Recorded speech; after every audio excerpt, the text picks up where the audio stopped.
ನಾವು ಬಿಜಾರ್ ಬಿಲ್ಸ್ನಲ್ಲಿ ನಿಮ್ಮ ಬೆಲೆಪಟ್ಟಿಯನ್ನ ಹೇಗೆ ರಚಿಸಬಹುದು ಎಂಬುದನ್ನ ಹಂತ ಹಂತವಾಗಿ ನೋಡೋಣ. ಇದು ತುಂಬಾ ಸರಳವಾಗಿದೆ. ಹೌದು, ನೀವು ನಿಮ್ಮ ಉತ್ಪನ್ನ ಕ್ಯಾಟಲಾಗ್ ನಿರ್ಮಿಸ್ತಿದ್ದೀರಾ? ಸರಿ, ನೇರವಾಗಿ ಒಳಗೋಗೋಣ ಮತ್ತು ಇದನ್ನು ಮುಗಿಸೋಣ. ಮೊದಲು ಬೆಲೆಪಟ್ಟಿ ಪರದೆಯಿಂದ ಐಟಮ್ ಸೇರಿಸಲು ಆ ಪ್ಲಸ್ ಐಕಾನ್ ಮೇಲೆ ಟ್ಯಾಪ್ ಮಾಡಿ. ಅದು ಐಟಮ್ ಸೇರಿಸಿ ಫಾರ್ಮ್ ಅನ್ನ ತೆರೆಯುತ್ತದೆ. ಇಲ್ಲಿ ನೀವು ಎಲ್ಲಾ ಉತ್ಪನ್ನ ವಿವರಗಳನ್ನು ನಮೂದಿಸಬೇಕು.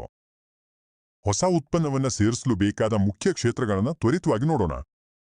ಐಟಂನ ಹೆಸರಿಗಾಗಿ ನೀವು ಅದನ್ನು ಟೈಪ್ ಮಾಡಬಹುದು ಅಥವಾ ಇನ್ನೂ ಸುಲಭವಾಗಿ ನಿಮ್ಮ ಕ್ಯಾಮೆರಾವನ್ನು ಬಳಸಿ ಒಂದು ಶಾರ್ಟ್ ಹ್ಯಾಂಡ್ ಕೋಡ್ ಸೇರಿಸಿ.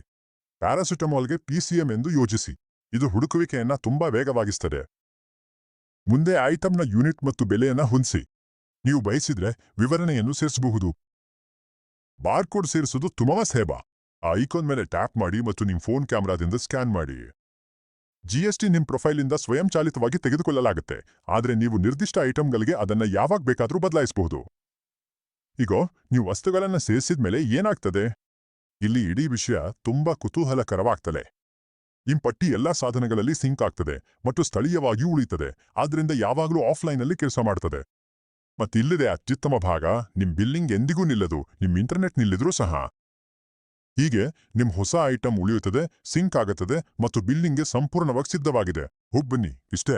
ನಿಮ್ಮ ಬೆಲೆ ಪಟ್ಟಿ ಸಂಪೂರ್ಣವಾಗಿ ಸಿದ್ಧವಾಗಿದೆ, ಯಾವಾಗ ಬೇಕಾದ್ರೂ ಎಲ್ಲೆಲ್ಲಿಯೂ ಬಳಸಲು ಸಿದ್ಧವಾಗಿದೆ.